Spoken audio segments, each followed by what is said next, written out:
Welcome back to the channel, everybody. It's been a minute. Today, Blue Pig gets some cams. So we were running GSC S2 cams with the 6466, and I decided to do a little upgrade, and I got some STM 650 cams. So we're about to install those. We're about to head over to my buddy's house. Let's get ready for some power.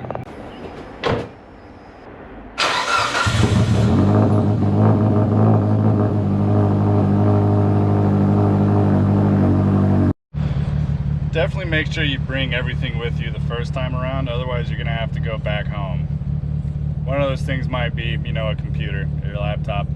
I left my laptop at home, and if we're gonna do cams, I kind of need to log everything, you know, from startup, warming up, seeing what the fuel trims are doing. I have to do all that, so now I gotta run back home. So make sure you have everything the night before. Thanks, man. We out here. Fucking Devin Santos tuned garage. So cams, timing, gonna wait for everything to cool off. Get this dude some gloves. We'll be back. We got our gloves. For us to do cams, we're gonna need to remove the coil and plug setup, the valve cover lines, disconnect COP crankshaft position sensor. I have a new one over there, along with all new belts, pulleys, tensioners. So I'm going to pull that off real fast, and then we'll be getting ready to pull the valve cover. Coil and plugs off. All the attachments are off. All the bolts. This should come right off. I'm going to wait on that until we get to the timing part. And then once all that's off, we'll do the cam installation, reseal some stuff. Well, you know, let's take a gander what's underneath here. Refill this way. So these are the cams. GSC S2s. These are about to be Devin's. Oh shit, what? Rockers are all over there. Kigley Racing, highly recommend you get that if you're gonna do any power modifications. Everything else looks really clean, man. So we're gonna get that. Timing. Once we're done with timing, I'll start working on the cams, get those out. There is a specific order to remove cams and then install them, and try to video record what I can, so yeah. Timing belt was a good idea because I got really lucky on this one. Well, I don't know exactly what it's hitting or what's causing it to shred, but we'll figure it out. But timing belt was a good call. Yeah, oh god. Yeah. All right, yeah, good call. Yes. This engineer. Let me feel your hatred. You like my motor mounts? I fucking hate them, dude.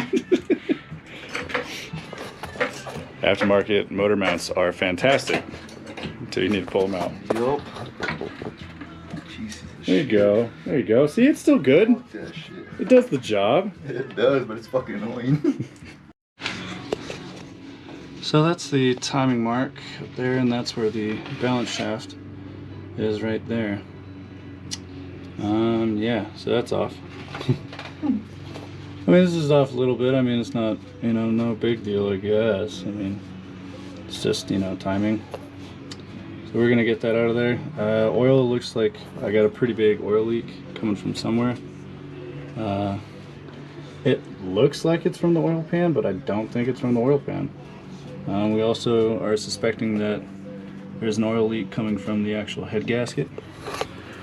So we got some stuff going, so we're gonna retime it, get everything out, and then maybe see what the fuck's going on. Maybe see what's going on. Balance shaft was 180 degrees out. Belt looks Fucking trashed. Yeah. So that was it was a good call. I'm glad we did timing. Sucks that it took this long on my end. I just kept putting it off, and that's what happens when you put it off. It's gonna be done right the first time now. Now I believe we should be able to break the cams. So we're gonna break those real fast. All right, so we're about to pop these cam gears off these cams. Little wrench right here. Hit these guys, break them. When you do these cams, you have these guys over here. You just wanna make sure that they're all in a row. Each one is machined to be around, you know, your head. So this piece from another head going onto this car from another EVA motor will not work. You need to have the one that is specific to the head. A head without those is basically worthless. And sometimes they just need a little coercing. These dowels work really well when holding them in place. This guy, you have to remove the ground. You have to remove these two bolts, one over there, one underneath here, and then remove the cam sensor plug. That's what these guys are over here. Remove those. They move, so this moves back and forth. That means when we pull the exhaust cam, this will come with it.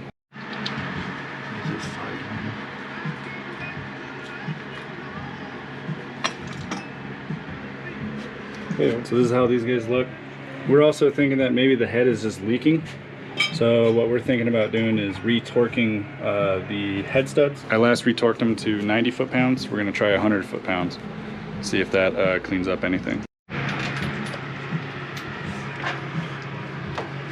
Last cam.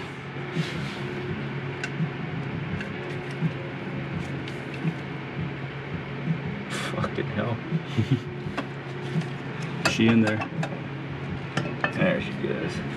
So for anyone that's curious about what I'm running in my head, I run SuperTech valve springs. I run a Kigley HLA. That's the most important thing right there. That'll regulate oil pressure going to the head, keep it out of the head, going and staying in the block. OEM rockers, and then ARP head studs. Just the normal ones. But that's what the inside of a head looks like. So not only are we retorquing, but your lifters, these little dudes right here, we have to bleed them. We don't want to bend a valve, we don't want to do anything like that, so it's recommended that we bleed them. The way you do that, I did in another video when I did the valve cover. So if you want to check that out, I'll leave that in the description box. But we're going to bleed them again. Make sure that, you know, this head is just good and ready to go. So you'll know when these are fully done. So see how this lifter is stiff? This one over here, you're able to press in with your finger. You want them like that. Then upon startup, just let the car idle for, they say 30 seconds. It's never 30 seconds. It's around like 5 to 10 minutes. So once you've gone through all of them, intake and exhaust side, then you'll be ready to install the cams. All right, so the head studs we're gonna retorque. We're gonna do 30, 60, and then 100. It's usually 30, 60, 90, but we're gonna give that extra 10 foot-pounds. We're gonna make sure that this head's sealed. Probably be hitting upwards of 30 pounds on the E85. So we'll see if my 4-cylinder becomes a 5-cylinder.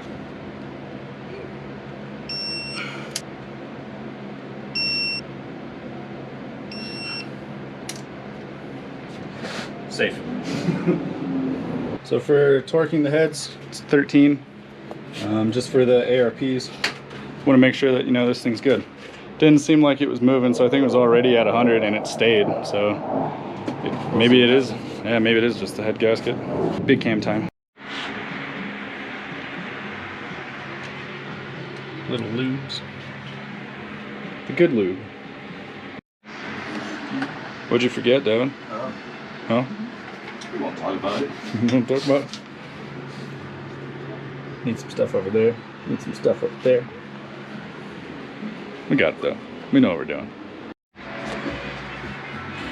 Remember all the components in your valve train before you put your cams back in? Might be helpful. It's been a long Friday. It's been a long week actually for both of us, so both our fault. Lube, a lot of it. Especially on the lobes. Can never have enough lube. No. So I bought these cams used, STM 650s. Bought them used, steal of a price. I couldn't pass it. So I was looking at these cams, but these are the old school. These are the cast ones. I believe STM came out with a revision to these cams. I want to run the old school ones. When you buy used cams, make sure you check out the lobes. If your fingernail catches anything on there, you should probably go and machine it. Just kind of plain and simple as that. You want to make sure it's a smooth finish, smooth surface. Some surface rust because they're cast, it's not a big deal. It's more so if your fingernail is going to catch on it.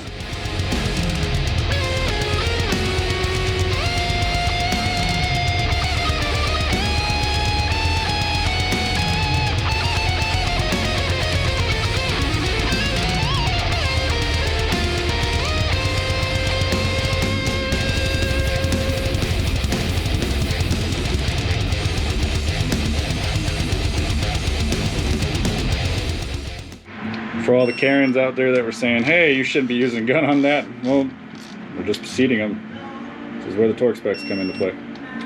Do them from the middle, crisscross out. 15 foot-pounds on the cam caps, you'll be fine. So everything is torqued, cam gears are torqued. We're going to throw on the valve cover, make it look nice and pretty again. But I will say those cams look pretty minty, pretty minty. We hit the cam gears, the alignments with some fresh paint. We can get an idea of what's going on. I'm gonna throw this valve cover on and we'll get to it. Because we're doing timing, we're also doing the crankshaft position sensor. It's good at the moment, but I don't wanna have to go through all this again. So we're replacing it. I'm pretty sure it's the OEM one that's been on the car for 147,000 miles. We just have to remove the power steering pump bracket. Bracket's off, idler pulley's right there. We're replacing that guy. Power steering pump, we're just gonna let hang. Gonna work our magic and get this thing timed.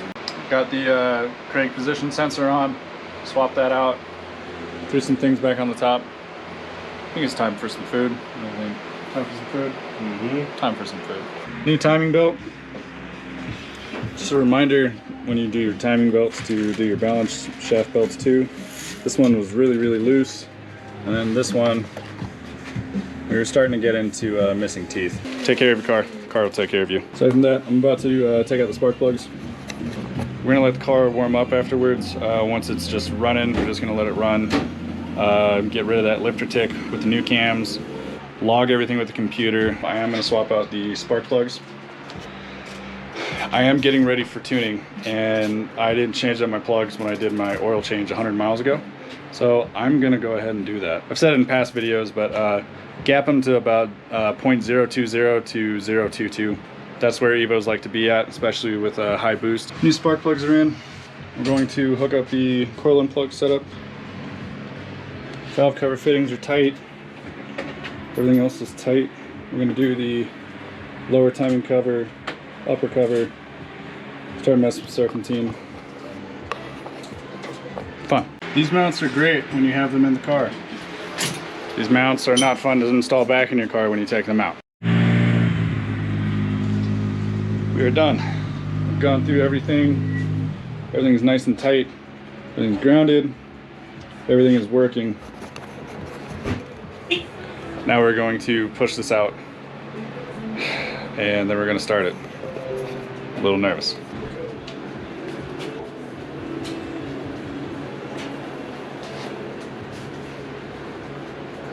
Thanks, man. Hook this guy up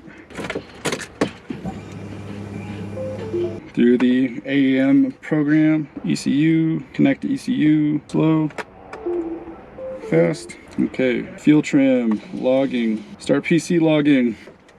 Ready?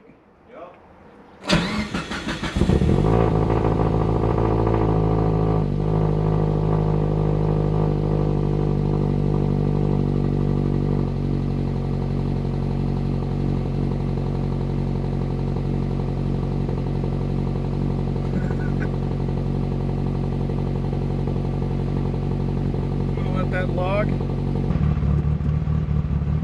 Everything looks and sounds good. I got a little less vacuum with these cams over the S2s. The S2s were around 10 inch per, I think it's helium or mercury, INHG, whatever it is. I don't know PSI, but I know I have significantly less vacuum. I cannot wait to check these guys out. I'm gonna do a boost leak test, an exhaust leak test, and a compression test tomorrow. I'm glad to just get these in. I need to run home because I only got one headlight that's running. I will see you guys next time. This thing is dirt nasty. I cannot wait. I cannot wait to go tune.